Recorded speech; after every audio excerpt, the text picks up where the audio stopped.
África, en los últimos días, se ha convertido en el centro de atención del mundo entero por las tensiones geopolíticas que vienen sucediendo a partir de un golpe de Estado que se ha dado en Níger contra lo que se llama una democracia, al punto que países como Francia ha amagado una posible acción militar para reponer al democrático depuesto presidente. El mismo presidente Biden ha dicho: oponen otra vez al que sacaron o aquí van a tener problemas.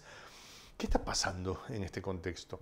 Para poder profundizar, en Prensa Alternativa tenemos el privilegio de contar con un académico con formación en relaciones internacionales y además como historiador, Dagu Comenan. Él ha nacido en Costa de Marfil, vive actualmente en Islas Canarias, haciendo un avance en su formación académica. Dagu, gracias por estar con nosotros. Bienvenido. Impresiones de lo que ya estuvimos hablando de África en este momento. Buenos días y gracias por invitarme. Como, bueno, ya lo había bien planteado, ¿no? Que esta atención mediática pues se debe básicamente a que Níger se ha convertido, actualmente es el último bastión, ¿no?, de Occidente en la región del Sahel. Para contextualizar, ¿no?, el Sahel es una banda que se extiende desde el Atlántico hasta el Mar Rojo, es una banda semidesértica. Y yo, en mi trabajo de investigación, la divido en dos, que hay la parte occidental y la parte oriental. Otros la dividen en tres, pero yo me limito a dos. Y en los últimos años, principalmente desde 2020, pues ha habido una serie de golpes de Estado en regiones de la región, en países de la región del Sahel, donde acabaron echando a Occidente y, en el caso específico de Mali, reemplazándole por la PMC Wagner. Así que este interés mediático que hay en Níger es porque hay la sospecha de que Rusia, mediante este golpe de Estado, intenta entrar en Níger y echar al último bastión de Occidente en la región del Sahel, donde están allí para luchar contra el terrorismo y sobre todo proteger sus intereses económicos. ¿Qué intereses económicos? ¿Qué necesita Europa de Níger y de África específicamente? Se habla del uranio. Ahora que Rusia hace... Bueno, unos duendes volaron un tubito que mandaba gas de Rusia a Alemania. Entonces, como los duendes volaron el tubo, ahora el uranio era la fuente que le daba luz a los franceses. ¿Qué hay ahí? ¿Qué impresiones tienes tú al respecto? Exactamente, el uranio es una materia vital para la economía francesa. Por esa razón, Francia no tenía tanto miedo, ¿no?, cuando se hablaba de cortar el suministro ruso de gas a Europa, porque Francia contaba con la energía nuclear y Níger es el primer proveedor de uranio en Europa, superando a países como Kazajistán y Canadá. Entonces, Níger, para la economía francesa, para ponerlo en contexto, el uranio de Níger alimenta una de cada 3 bombillas en Francia. Viendo que la importancia que toma Níger para la energía en Francia. Eso es para Francia. El segundo elemento es la Unión Europea.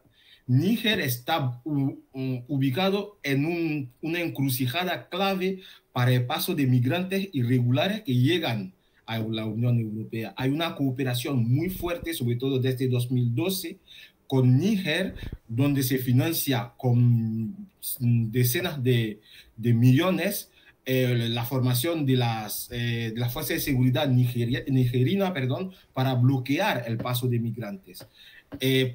Para Estados Unidos, pues Níger es un país que está ubicado en una posición estratégica, comparte fronteras con Libia y también con la parte de la cuenca del lago Chad, donde tiene un aliado, Nigeria y Camerún.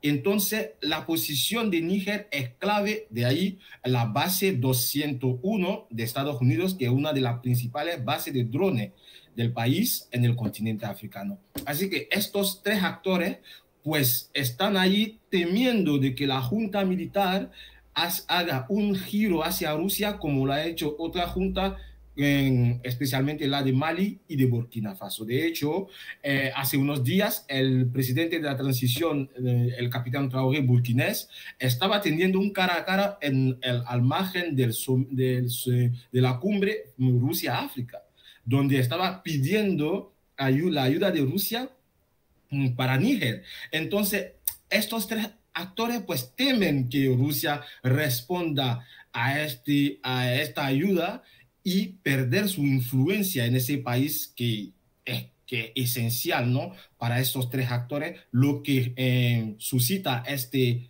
interés mediático por lo que está pasando en ese país africano que en otras circunstancias había pasado totalmente desapercibido. En la década de 1890, en Berlín se reunieron las potencias europeas con una regla en la mano y con la otra un plano de África, y se dividieron en la conferencia de Berlín África para sus intereses. La habían vilmente atacado ya, secuestrando a sus ciudadanos en las costas para desarrollar su sistema esclavista, pero ahora querían más y fueron por los territorios africanos, y fue en la década de 1890.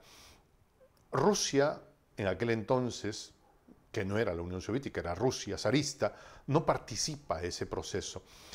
Pero incluso muchos años después, cuando comienzan los desarrollos anticoloniales, hay un recuerdo de este proceso. Tú como historiador, ¿cómo ves la presencia de Rusia? Porque dice, viene Wagner, pero va Wagner ¿por qué? ¿Qué vínculos hay con la Rusia histórica, con la Rusia soviética, si se quiere, o con la Unión Soviética y con la Rusia del momento? ¿Qué impresión tienes a este respecto? Bueno, hay que tomar en cuenta que Rusia actualmente está capitalizando, ¿no?, este pasado de la Unión Soviética, porque en el continente africano hubo una buena relación con la Unión Soviética en su momento. La Unión Soviética ayudó en varias ocasiones a los movimientos anticolonialistas, a veces con fondos y armas. Sobre todo en las colonias, la antigua colonia de Portugal, donde hubo guerras de independencia, la Unión Soviética jugó un papel fundamental para esos países. Pero además de esto, pues países como Argelia, pues hoy en día son uno de los socios de Rusia, principalmente por este pasado con la Unión Soviética. Un país que mencioné anteriormente, Mali, tenía una cooperación muy estrecha con la Unión Soviética. Había consejeros militares soviéticos en Mali en la década de 60, hasta que en 66 haya un golpe de Estado liderado por el capitán Moussa Traoré, que devolvió al país en la órbita francesa. En Guinea también, fuera de la región del Sahel, pues había una fuerte relación con la Unión Soviética. Esa relación con la Unión Soviética partía de un hecho muy sencillo. Es que en 1958, pues el general de Gaulle, que encabezaba Francia en ese momento, había preguntado a los países africanos si querían la independencia ya o si querían permanecer como colonia francesa. Guinea fue el único país en decir que quería su independencia. Como castigo, Francia quitó todo lo que habían construido, invertido en Guinea, incluso los cables telefónicos que estaban en el subsuelo. Y el único país que estuvo al lado de Guinea, pues fue la Unión Soviética. Entonces, desde el continente africano hay una relación de cercanía, ¿no?, de amistad con la Unión Soviética. De hecho, otro ejemplo, para no alargarme Sí, mucho, sí, no está bien. la figura de Patrice Lumumba, que es uno de los héroes, ¿no?, de la independencia, que fue asesinado, ¿no?, con la complicidad de la CIA, pues de la CIA, perdón. En Rusia había, no sé si sigue habiendo, pero una universidad Patrice Lumumba ahí.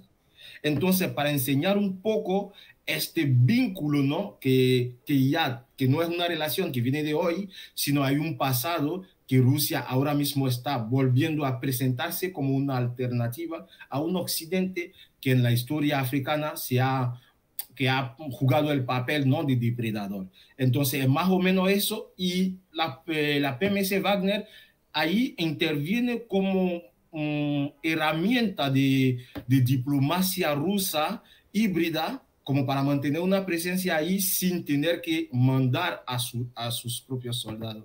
Y eso, especialmente en Mali, se ha visto como un crecimiento, ¿no?, a nivel de poderío militar del ejército y una mayor eficiencia de ese ejército frente a los islamistas que amenazan sí, la seguridad en este país. Esto explicaría por qué en algunos videos que hemos visto se ven banderas rusas y uno dice, ¿por qué? O sea, ¿de dónde salieron? ¿No? Hay una sensación, explícame tú, supongo, muy, muy como en el corazón, de pronto sin mucha academia del hombre y la mujer de pie, que siente algo cercano, o qué impresión tienes tú, o es que alguien como Victoria Nuland está repartiendo banderas, o Lavrov repartiendo, no sé, ¿qué ves ahí? Es un gesto espontáneo, porque hasta la fecha no hay evidencia de que haya alguien que reparta bandera rusa. Creo que la gente le compra con su propio dinero por dos razones. Principalmente, perdón, para llamar la ayuda rusa. Y en segundo lugar, porque saben que cada vez que van a sacar la bandera rusa, le va a doler a Francia. Y que Francia ahí, ¿no?, mantiene un sistema, ¿no?, que es la France-Afrique, y que Rusia está ahí en Mali, en Burkina Faso, en la República Centroafricana, donde la hegemonía francesa está en peligro. Entonces, se han dado cuenta que luchar por sus propios medios no va a llegar a ninguna parte y que necesitan el respaldo de una potencia para poder llevar a cabo este movimiento de liberación que algunos llaman la segunda descolonización. Acabas de utilizar un término poco conocido en Latinoamérica y el Caribe, pero creo que valdría la pena profundizar en la misma. France-Afrique. No sé si la pronuncio bien, no sé si hago referencia a una realidad compleja. Tú, desde tu mirada como académico, no sé si nos puedes explicar de qué se trata y profundizar en en cómo afecta esto al hombre y a la mujer de pie ahí en África. Bueno, la France-Afrique es un sistema real, un sistema muy opaco y durante muchas décadas pues no tenía sentido. Es muy reciente que la gente entiende más o menos lo que es. La France-Afrique es un sistema neocolonial a través del que Francia, ¿no?, mantiene su influencia, su hegemonía en países de su antiguo imperio colonial. Pero no solo, hay países que no eran parte de ese imperio colonial que no sé por qué razón han decidido entrar. Por ejemplo, Guinea Ecuatorial, que es antigua colonia española, entró en la órbita francesa. Guinea-Bissau, antigua colonia portuguesa, también entró. Y este sistema pues se basa en tres pilares. El primero es la moneda, porque en cada país que usa esta moneda, que son 14 en total, pues tienen que entregar el equivalente de la mitad de su PIB al Tesoro francés, la mitad. De su Producto Bruto Interno. Sí. ¿Por qué? Para oficialmente garantizar, ¿no?, la convertibilidad de esta moneda, cosa que dejó de hacer Francia desde 1986, pero hasta la fecha se mantiene esta cláusula. No sé por qué. El segundo... Pregunta. Sí. ¿Y el presidente que acaban de derrocar estaba de acuerdo o en contra de la France-Afrique? Estaba muy de acuerdo, igual que muchos otros de la región. Okay. Y voy a llegar comienzo a entender cosas. Estaba muy a favor de este sistema. Y el segundo elemento es la Fuerza Armada Francesa, la base militar, la presencia militar francesa, que mantiene, ¿no?, los países como una espada de Damocles a los países para que no se hagan demasiado el gracioso. Entonces, eso hace que los países temen un poco intentar salir de esta dependencia, ¿no?, de Francia. Y en muchos casos se ha se ha intentado salir, no es que la gente se ha quedado así sin intentar. Muchos de los países intentaron, el primero a hacerlo fue Sylvanus Olympie de la República de Togo en 63, que murió en un golpe de Estado, una de las figuras más importantes de la lucha anticolonial, antineocolonial africana, que es Tomás Sankara, no sé si les suena el nombre, de Burkina Faso, también intentó luchar contra la Françafrique, murió en eso. El presidente socialista de Costa de Marfil, Laurent Gbagbo, en 2011, pues sufrió un bombardeo por parte de la fuerza francesa, precisamente por querer salir de este sistema. Incluso Gaddafi, la reacción francesa, la intervención francesa en Libia está motivada hay varias razones, pero la cuestión monetaria, porque Gaddafi quería crear una moneda que se llama el dinar oro, y eso Porque ponía en África tiene mucho peligro. oro. Exactamente. Ghana es un productor de oro, Mali es un productor de oro, Sudáfrica es un productor de oro, así que apoyar una moneda sobre el oro, países que producen el oro, pues hubiera tenido una buena base económica, pero eso ponía en peligro este sistema de la Françafrique, y eso no le podía permitir Nicolas Sarkozy, además, entre otras cosas, el financiamiento de su campaña y otras cosas más. Pero en la cuestión monetaria también jugó un papel en la intervención de la OTAN en Libia. Así que sí, la Françafrique es una realidad, salvo que es como son pequeños puntos que a veces es difícil, ¿no? Vincular el uno con el otro. Entonces, después de eso, pues el tercer pilar es la propia élite africana que tiene interés en mantener ese sistema. Porque, como lo mencionaste, Bazoum, pues Bazoum es un partidario de ese sistema, lo mismo que el presidente de mi país, Alassane Ouattara, y el de Senegal, y todos, porque Francia ha hecho de tal forma que los que pueden mantenerse en el poder sean forzosamente los que van en la dirección de sus intereses, sacrificando de paso los intereses de sus propios países. Entonces, esa es la realidad que vemos ahí. De hecho, ¿Sabes en qué, muchas Dagur? ocasiones, Discúlpame, dime. yo no hablo francés, no hablo el francés aplicado o ejercido en Ujú. África, pero creo haber encontrado una traducción de France-Afrique a el español latinoamericano. Acá le llamamos doctrina Monroe.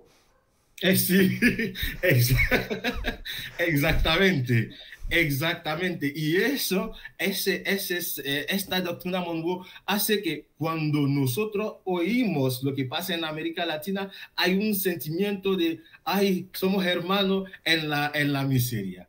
Entonces, exactamente un sistema similar que está pasando. Y entonces hay un verdadero movimiento africano para intentar acabar con él, pero la élite, la propia élite africana, pues la bloquea mediante represiones, mediante todos tipos de acciones para intentar desestabilizar la estructura de la sociedad civil que intentan luchar contra este sistema. Así que son más o menos los tres elementos que hacen que desde la independencia el sistema se ha mantenido hasta hoy. Pregunto yo, ¿a esto se puede acompañar, no sé, hablando desde la mirada de un hombre latinoamericano, este proceso de la France-Afrique viene acompañada de medios de comunicación que informan solo aquello que es lo que a ellos les conviene, como pasa en América Latina? O sea, digo, aquí tenemos el diario El Comercio, el Mercurio, el Clarín, Reforma, el Universal, que te cantan una verdad que tú la miras con la realidad y dices, no tiene que ver con, o sea, ¿está pasando también eso allá en África? Exactamente. Hay un imperio mediático monstruoso ahí que hace que te cuentan una realidad que al final tú te preguntas, pero es la realidad que estoy enfrentando cada día. Un ¿Será que hay ejemplo, otra África? exactamente. Hay un universo paralelo allí. Por ejemplo, es que Basuma es un demócrata. Es que es una locura. En 2021, en las elecciones, hubo varios gritos de la oposición que acusaban de fraude, porque para contextualizar, Basum es el delfín del antiguo presidente, es el mismo partido que se mantiene en el poder. Entonces hubo acusaciones de fraude y esta información pues no apareció en ningún medio. Todo el mundo presenta a Bazoum como un demócrata, pero no, en realidad 2 días antes de su investidura, los militares intentaron bloquear esta ceremonia. Hubo una purga violenta dentro del ejército nigeriano. De hecho, esta purga hizo bajar, ¿no?, la calidad. El ejército nigerino, perdón, era uno de los, digamos, que menos cometían errores de apreciación. Bueno, le llamo así porque los ejércitos de la región son muy famosos para confundir combatientes con civiles, pero el de Níger era el que menos hacía ese error. Pero la purga que hizo Bazoum hizo rebajar el nivel del ejército y al final tuvo que hacer un llamamiento a la ONU, a la Fuerza Internacional, para compensar esta pérdida de eficiencia de su ejército. Eso por todos lados. Níger es el país con el índice de desarrollo humano más bajo del mundo. Si buscas la fuente del Banco Mundial, te dirán que el paro en Níger es inferior, están casi en el pleno empleo. Es que es surrealista. Es surrealista porque yo mismo usé la fuente del Banco Mundial para mi trabajo de tesis doctoral y estaba como, pero eso no puede ser, que este país esté en una situación así y que estén cerca del pleno empleo. Eso no puede ser. Entonces hay varios elementos así que solo presentan por ejemplo, cuando dicen, no, el crecimiento de África, pues hay un crecimiento, pero el crecimiento no es nada inclusivo. Hay millones de personas que se quedan fuera de ese crecimiento, que no tienen acceso a este crecimiento, se quedan en los bolsillos de la élite y después sorprende de que haya migración. Entonces es un poco un imperio mediático que maquilla un poco la realidad para que parezca más agradable de mirar desde el exterior. Un poco, quítale la palabra poco, en realidad. O sea, hacen un cambio. Acabas de decir algo que me ha llamado poderosamente la atención, porque lo que nos preocupaba acá en América Latina era, acaban de poner a un presidente democrático, ¿no? Y mal que bien, la democracia es lo mejor que tenemos, nos han dicho, ¿no? Pero lo que no sabíamos y que no nos cuentan los medios es que el señor había llegado al ejercicio del poder el primer día con acusaciones de fraude. Masivas. Acusaciones masivas de fraude. Aquí me están haciendo acordar que se parece mucho al presidente mexicano, Felipe Calderón, ¿no?, que ganó a todas luces con fraude y cuando le dijeron, oiga, y usted, bueno, haya sido como haya sido, ya soy presidente, ¿no? Entonces, haya sido como haya sido, este no era un demócrata, era alguien que lo habían colocado con fraude, es la acusación cuando menos de actores importantes allá y que gobernaba bajo la tutela de quienes logran tener bases militares en ese lugar. Y aquí surge una pregunta entonces, si es que hay ese sentimiento de hartazgo hacia la France-Afrique, ¿por qué países como Nigeria, que está hacia abajo, ha dicho literal, van a ver que no solo ladramos, sino también que mordemos y que vamos a poner en el poder otra vez al presidente Bazoum, no sé si lo pronuncio bien, y si es necesario lo haremos usando la fuerza? Francia ha dicho que ya no va, Italia ha dicho no, esto sería como verse muy mal en la época de la colonia otra vez, pero parece que quieren volver a aplicar la estrategia de tercerizar la guerra, ¿no? Entonces, vamos, yo no voy a ir, pero le pago al de allá. Ya nos ha funcionado en Ucrania, aquí puede ser. ¿Tú crees que la cosa pueda ir por ahí? ¿O qué cosa hay? ¿Qué ves tú? Ilústranos, por favor. Bueno, en primer lugar hay que tomar en cuenta una realidad. Es que ahora mismo hay una organización de la región de África Occidental que se llama la CEDEAO o ECOWAS en inglés, la Comunidad Económica de Estado de África Occidental, la CEDEAO. Es una organización que se ha formado en 1975 Y antes incluso que el Tratado de Schengen, desde 1979 existe una zona de libre movimiento de bienes y personas en la región de África Occidental, significando que yo, siendo marfileño, puedo salir de Costa de Marfil con mi coche y conducir hasta Senegal sin que nadie me pida un visado y nada. Ahora bien, ¿qué es lo que está pasando?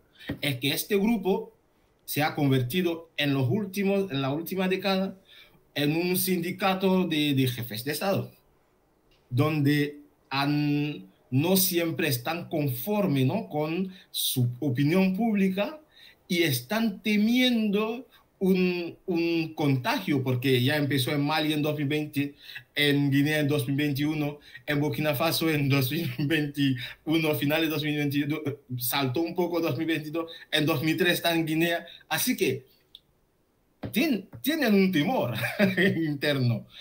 Entonces, esta reacción fuerte que se ve es más bien para dar un ejemplo y disuadir a sus propias fuerzas de intentar un golpe de Estado en su propio país.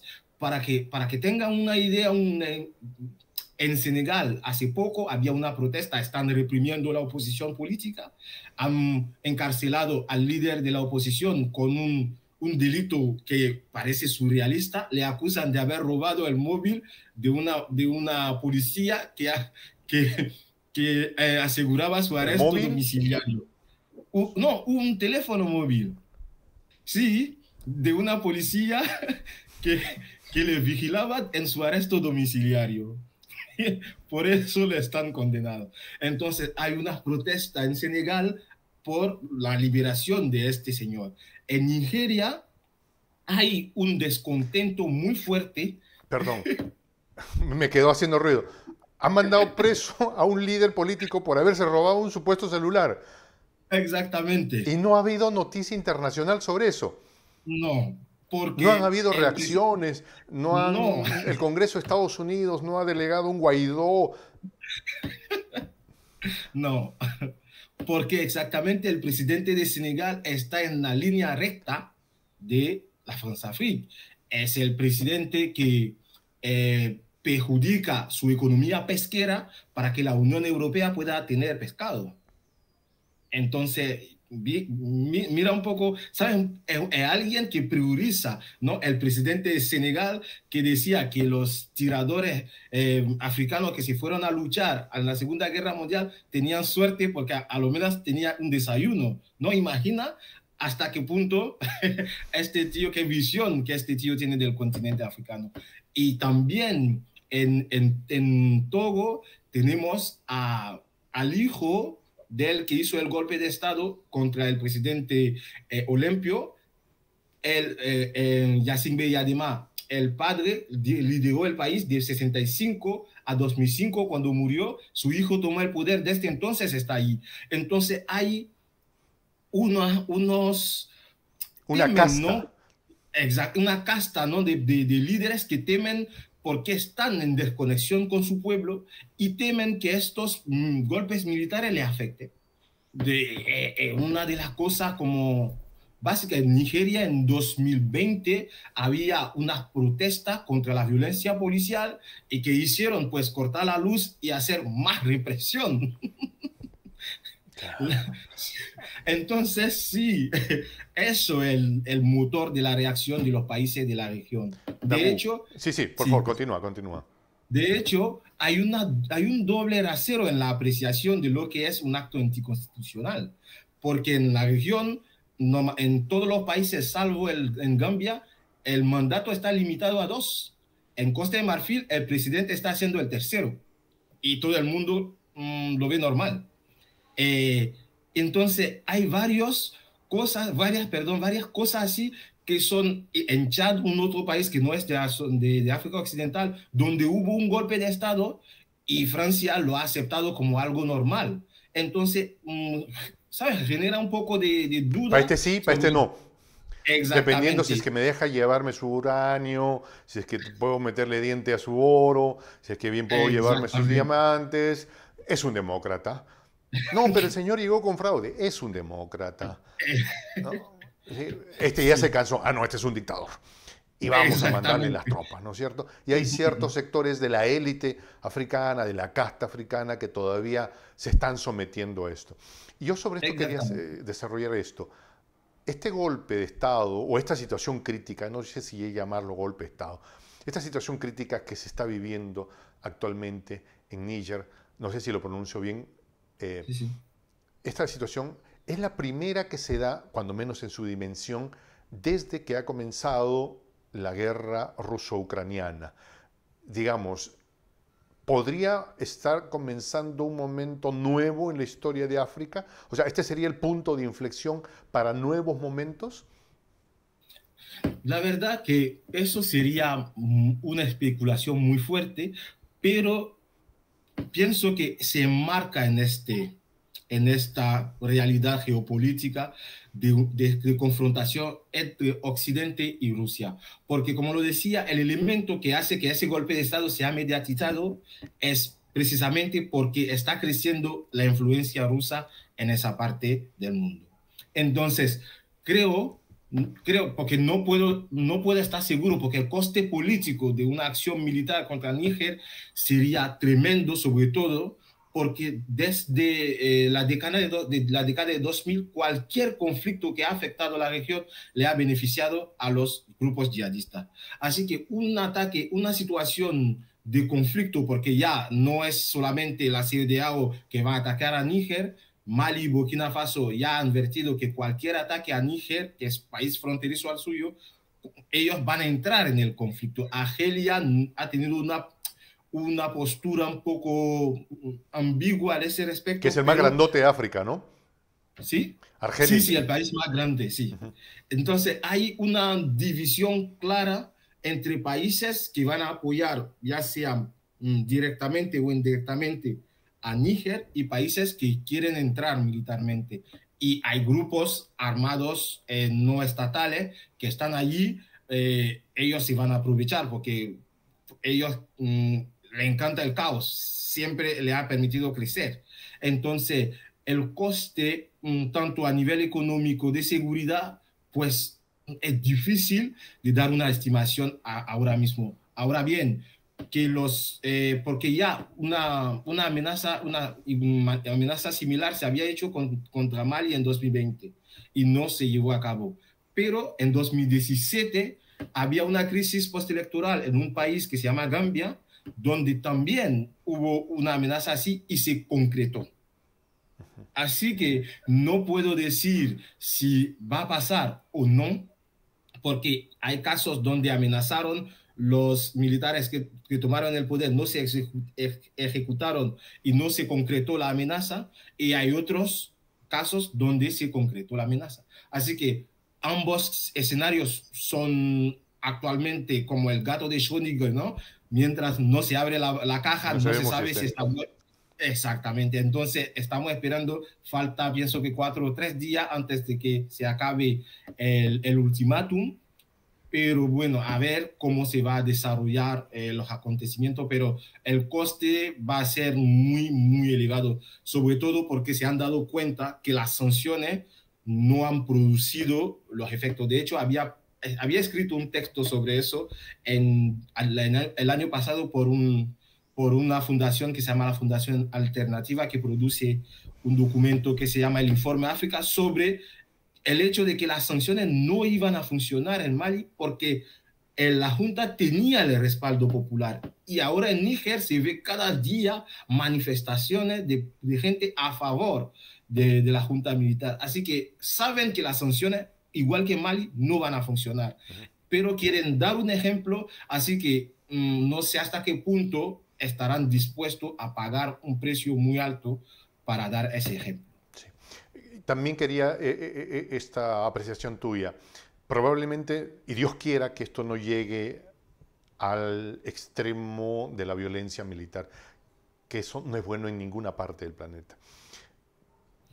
Y pienso que esto puede serse o analizado de la siguiente manera. Es probable que este proceso no llegue a eso porque hay un despertar de una conciencia africana. Digo, o sea, ya es algo que se discute, ¿no? asumo que es algo como era como hace 10 años atrás o 5 nada más, era como, oh, qué mal que estén las cosas, pero no puedo hacer nada. Ujú. Asumo, dime tú, que el africano de pie ahora comienza a decir, no, sí, ya, podemos cortar esto, ¿no? Y si hay un grupo de medios neoliberales dispuestos a mentir, también están surgiendo comunicadores así, alternativos como nosotros, que cuéntame cómo está esa movida. ¿Hay de eso o todavía lo ves en una situación germinal aún en comienzo? ¿Cómo ves? O sea, ¿hay un despertar de la conciencia, del sentimiento de ya basta esto? Eso sí que hay un despertar muy, pero muy importante. De hecho, hay una cadena africana, una cadena panafricanista que se llama Afrique Media, que es una de las cadenas más seguidas, ¿no?, en el continente africano, que se dedica a esta, digamos, esta guerra de comunicación De lo con que decía Francia. Fidel Castro, la guerra de las ideas, la batalla de las ideas. Exactamente, exactamente. Entonces hay un fuerte sentimiento, sobre todo a nivel de las sociedades civiles, hay este sentimiento de que ya basta, ya demasiado ha durado esto, hay que cambiar. Entonces, es eso, ¿no? Por ejemplo, como lo decía el ejemplo, tomaba el ejemplo de Senegal, donde el opositor que acusaron de robar el móvil es uno que dice que cuando llega en el poder va a sacar Senegal de Franco Cefa. Entonces, el gobierno de Macky Sall está haciendo todo para que él no pueda ser candidato a las próximas elecciones, quizás pienso que el próximo año. Entonces, hay un despertar y tiene mucho apoyo popular. Entonces, un elemento que es nuevo es que antes los países hacían las cosas como solos. Uh -huh. Por ejemplo, cuando Costa de Marfil intentó salir de Franco Cefa, estaba aislado. Cuando Togo intentaba lo mismo, estaba aislado. Uh -huh. Pero esta vez se nota como una convergencia de como todos intentan apoyar al que está en su proceso, ¿no?, de salida de este movimiento. Hay líderes panafricanistas como uno que se llama Kemi Seba, que ya se pronunció acerca de la situación. Hay una mujer que se llama Nathalie Yamb, que se hizo famosa por un discurso que hizo en la precedente cumbre de Moscú, de Sochi, de cumbre Rusia-África. Entonces, varias figuras proeminentes de la política, digamos, africana alternativa a la élite están ya movilizando las opiniones públicas para que haya un movimiento general para... Es cierto que, como decía, no hay garantía de que las élites de los países lo tomen en cuenta, pero para que ellos se dieran cuenta de que una acción así pues puede conllevar movimientos sociales en su propio país. Entonces, esos son elementos que ya se... Y están surgiendo así youtubers, comunicadores locales, influencers, con opinión pública, haciendo entrevistas entre ellos, creándose redes. ¿Percibes eso? Cuéntanos un poco. Sí. Hay varios, por ejemplo, hay uno que se llama Alain Foucault, un youtuber muy famoso, periodista, pero tiene una cadena de YouTube que se llama Alain Foucault. Hay la mujer que mencioné anteriormente, ya Nathalie Yamb. Entonces hay una red que es donde comunica Zach Muekasa. ¿Y estas redes están tomando contacto con los africanos que llegaron a América Latina, que están en el Caribe, o todavía eso está en proceso? La verdad que eso pienso que es un poco lento, porque no sé por qué hay muy poco.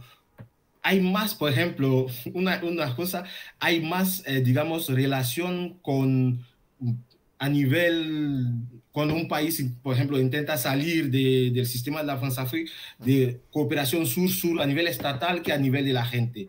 Un país donde se puede decir que hay más contacto a nivel personal es Cuba, porque muchos africanos se fueron a formarse en medicina allí, y allí hay más vínculo a nivel de persona.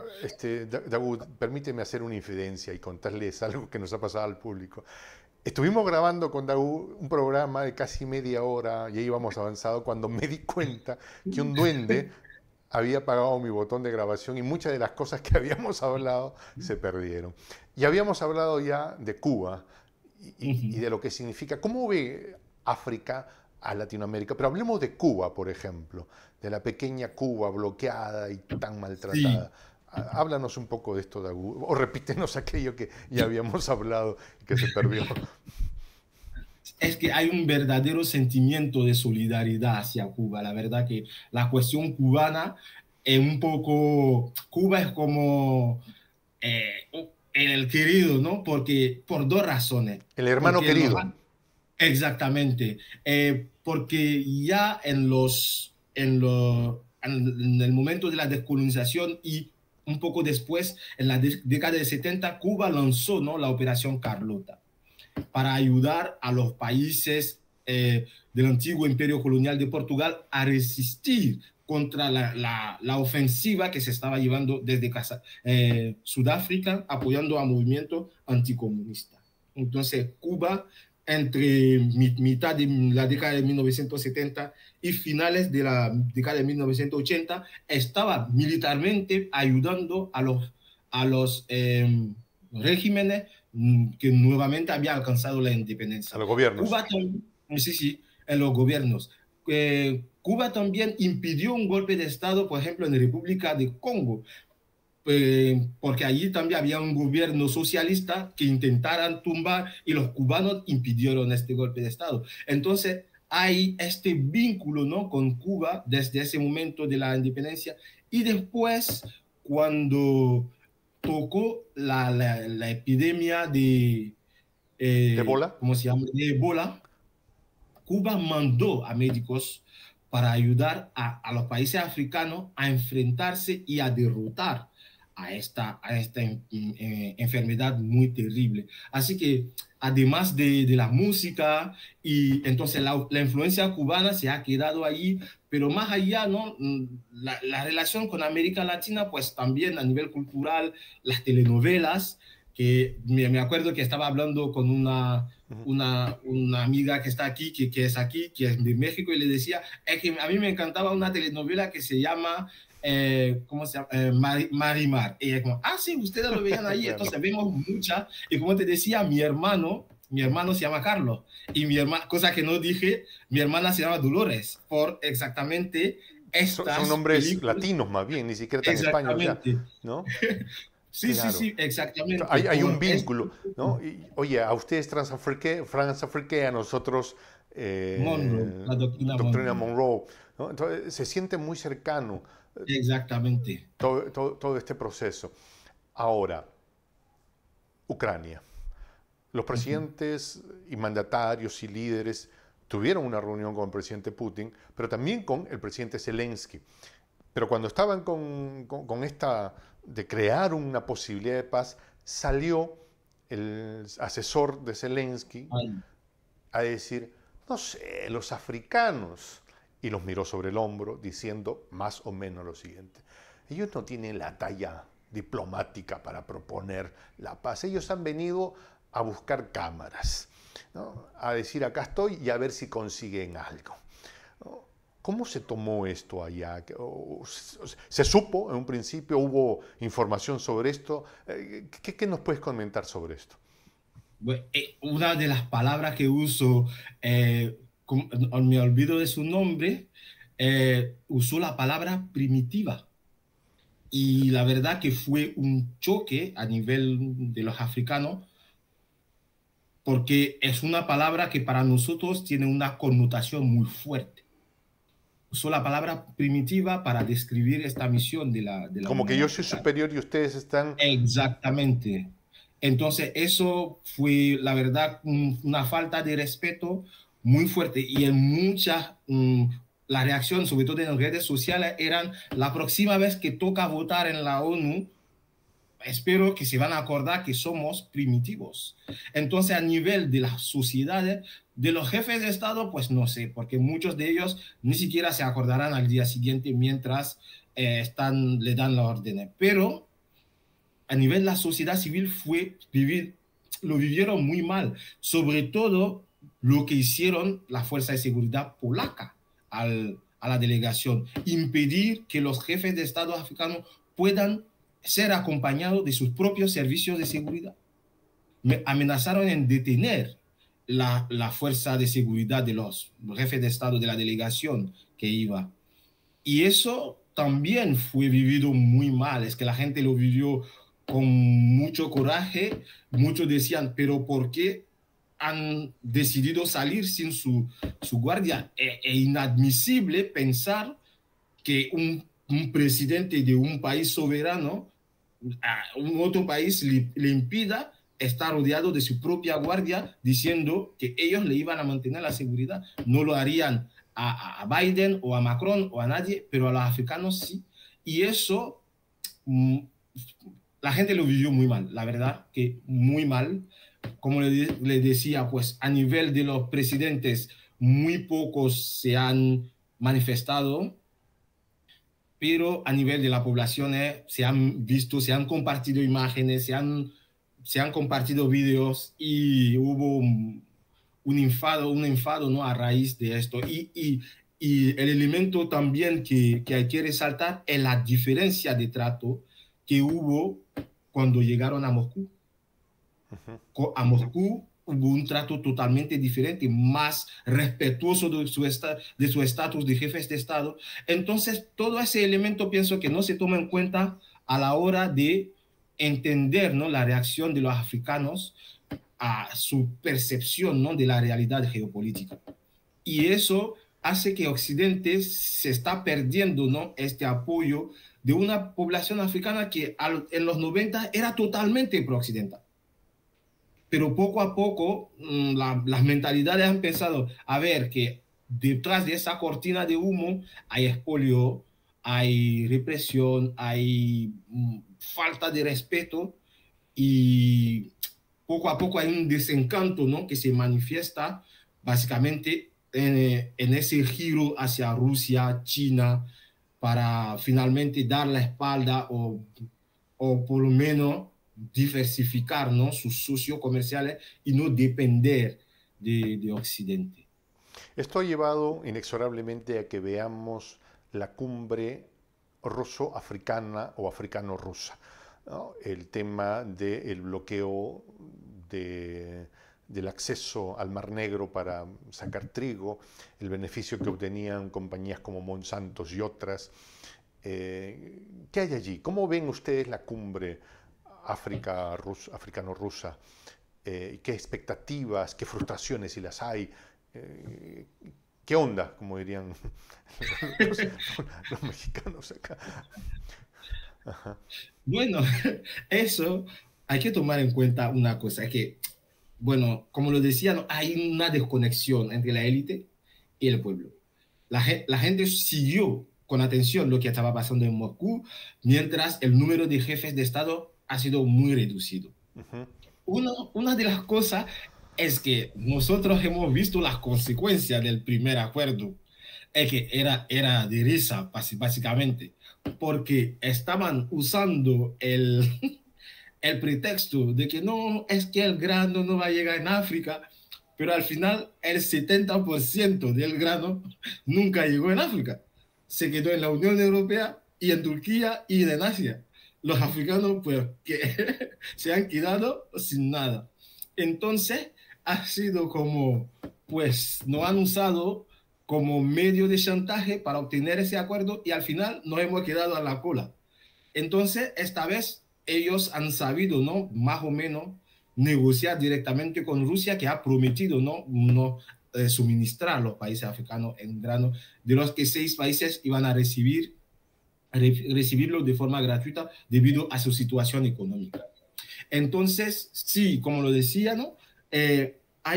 Hubo muchas iniciativas por parte de líderes africanos, como el líder de Burkina Faso, que fue a pedir literalmente ayuda a Putin para Níger. En un cara a cara, el video que circuló en redes sociales entre africanos, que se veía el líder de Burkina Faso, ahí que recibió los alumnos de academias militares de su país que están ahí en San Petersburgo. Entonces, se ve que hay ¿Hay oficiales africanos formándose en África? Sí, sí, de hecho, Mira tú. en Rusia, africanos que se están formando Perdón, en perdón. Rusia. Ciudadanos africanos formándose en Rusia, en San Petersburgo. Sí, exactamente. De hecho, los que hicieron el golpe de Estado en Mali en 2020 eran oficiales que acababan de salir de Rusia.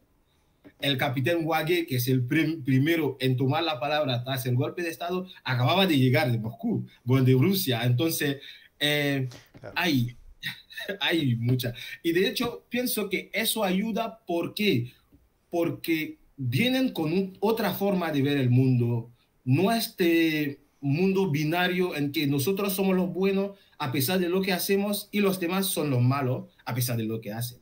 Entonces, todo lo que hacemos nosotros se justifica porque somos los buenos y todo lo que hacen los demás es malo, aunque ayude a la gente. Entonces, esta diversificación permite, ¿no?, tener varios puntos de vista y pienso que también, bueno, ayuda a que la gente poco a poco entienda una realidad, sobre todo salga, ¿no?, de este, ¿cómo se llama?, este maquillaje, esta cosmética que se ha planteado frente a su cara para enmascarar la realidad. Yo, mi querido Dagu, sé que tienes mucho tiempo, muy poco tiempo, perdón, y tu tiempo básicamente muy repartido entre tus labores académicas. Quiero que abordemos este tema, Latinoamérica y el Caribe desde la mirada de África. Cuba, en el corazón de ustedes, por Fidel. Fidel fue uno de los muy pocos que acompañó a Nelson Mandela cuando era acusado de terrorista y pagaba en prisión. Y fue uno de los últimos en ir, porque cuando logró su independencia y logró derrocar o expulsar el concepto del apartheid, Fidel fue uno de los últimos en ir, pero fue el primero en sostenerlo. Pero ¿cómo ven América Latina? ¿Estamos tan lejos? ¿Estamos allá en ultramar? ¿No? ¿Ven el proceso de Venezuela? ¿Se sabe de Maduro? Chávez es una especie de traganiños, ¿no?, que se degluye la economía de su país. ¿Qué ven ahí ustedes al respecto de eso? Eso es totalmente el opuesto de lo que se ve, la verdad. De hecho, Chávez tiene muy buena prensa en el continente africano. Es uno de los pocos que mostraron un apoyo a Gaddafi cuando estaba frente a la OTAN. Entonces Chávez goza de una popularidad y Maduro ha heredado de parte de... Es cierto que muchas personas no entienden muy bien Maduro, pero no hay... De hecho, Guaidó no goza de esa simpatía, sobre todo porque hay una desconfianza hasta lo que viene de Estados. El apoyo norteamericano, todo eso, pues hace que hay una desconfianza hacia Guaidó y es como hay una tendencia en decir, si Estados Unidos apoya demasiado a este tío, tal vez es porque el otro no va, un poco lo que vivimos, ¿no? Esta realidad que vivimos con la France-Afrique, pues la trasladamos con América Latina, con Estados Unidos. Dime Así con que quién cuando... andas y te diré quién eres, más o menos, ¿no? Exactamente. Entonces, por ejemplo, la gente siguió mucho la elección en Brasil.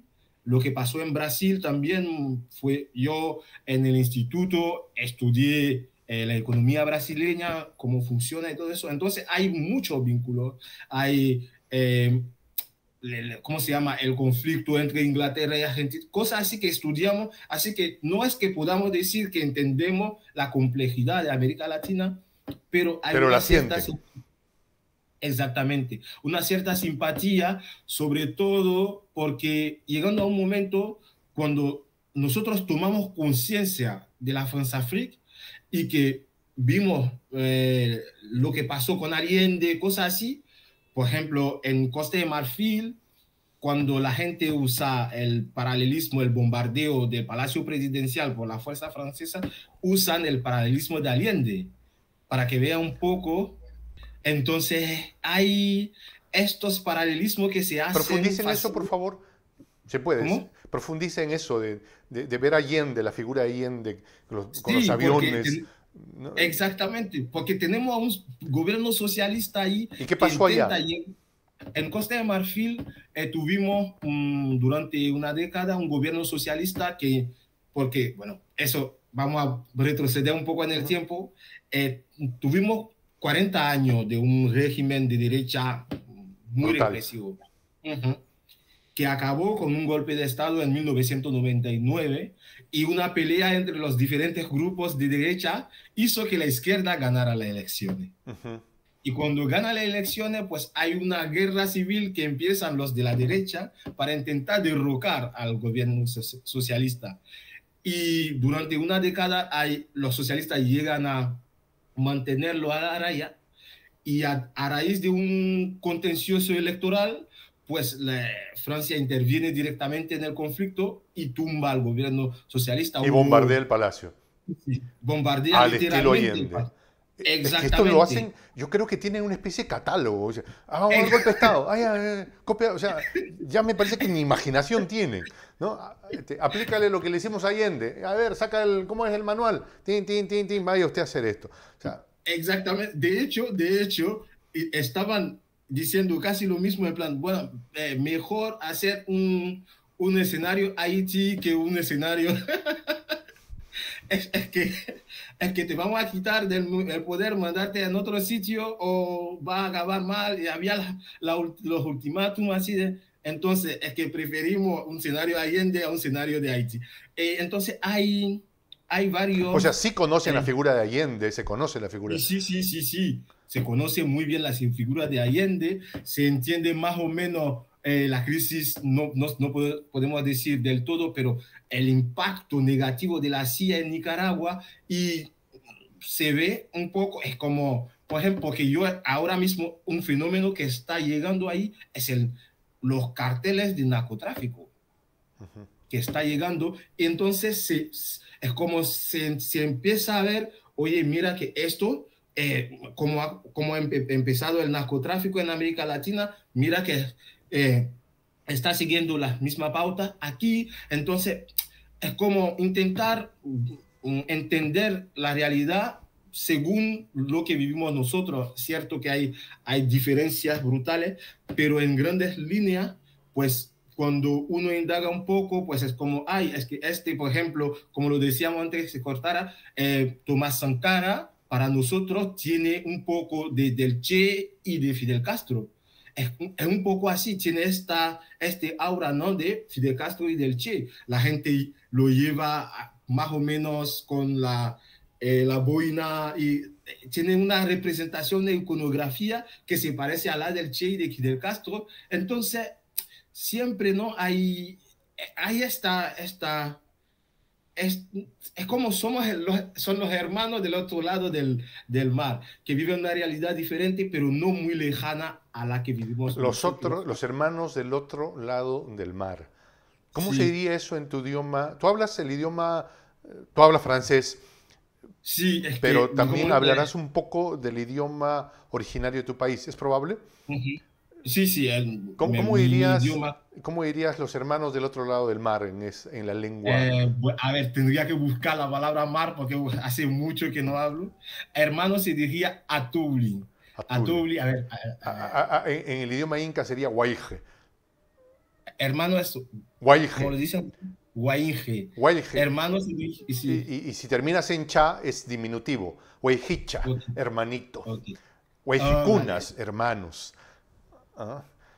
Eh, El agua es ñu, bueno, el mar, agua, ujú. se dice ñu, entonces sería Atuane Añu, los hermanos detrás del agua. Del otro Bueno, no lado sé de la gran agua. decir, como detrás del agua, sí, eso. Entonces, pero una de las cosas que también poco se sabe, de hecho, escribí un artículo sobre eso que tenía que tiene que salir dentro de poco, que ya en la Edad Media hubo un intento, ¿no? Por parte del mayor, de la mayor entidad política, ¿no? De África Occidental, que se llama el Imperio de Mali, de cruzar el mar para ir a América. El emperador Abubakar II intentaba ir ahí y Mira la diferencia, para que veas la diferencia con Colombo. Él iba con embarcaciones llenas de oro y regalos para los que iban a encontrar al otro lado. Se hubiera encontrado con Entonces, Atahualpa y Atahualpa le había dicho, trajiste un barco, yo te devuelvo dos, hermano. Porque esa era la idea del Incario, ¿no? Del Tahuantinsuyo, perdón, ¿no? Que era la reciprocidad. Tú me traes un regalo, yo tengo que devolverte el doble.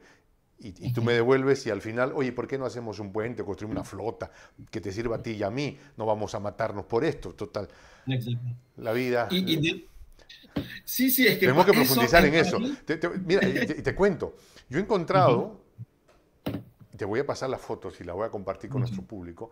Yo he encontrado en un museo que está a 8 cuadras de donde vivo ahora, que es el Museo Larco Herrera. No, no es Larco Herrera, es el museo... Quito el nombre porque... ¿sí? Sí, vale. Un museo en la que donde hay piezas de cerámica, le llamamos huacos acá, ¿sí? En la que, precolombinos, ¿ah? En la que tú ves rostros evidentemente africanos. Y uno dice... De hecho, hay un debate, yo pienso que es de eso que se refería, porque hay un debate entre historiadores, sobre todo africanos, que estaba hablando de eso, lo mencioné en mi publicación, hice una conferencia sobre eso, después si quieres te paso el vínculo de la conferencia que di sobre el tema, sobre que algunos hayan podido llegar, porque no hay rastro, sobre todo con la trata esclavista, no se sabe si después fueron los europeos que trajeron algunas piezas de arte africana allí. Entonces, algunos historiadores dicen que hay huellas precolombianas, ¿no? Precolombinas. Precolombinas de arte africano en América, Yo lo he pero visto, o sea, no me lo han contado, yo lo he visto. mira, Yo, fíjate. Entonces, hay un debate a nivel de los historiadores, pero eso no es mi especialidad, no estoy calificado para hacer ese debate, pero hay este debate dentro de la comunidad de historiadores sobre esto. Y es que al final de mi intervención le estaba planteado, ¿no? A ver, dos visiones tan distintas del mundo, una depredadora y una que intenta mantener una que relación de hermana, amistad. Sí, que hermana con los hermanos de más allá del mar.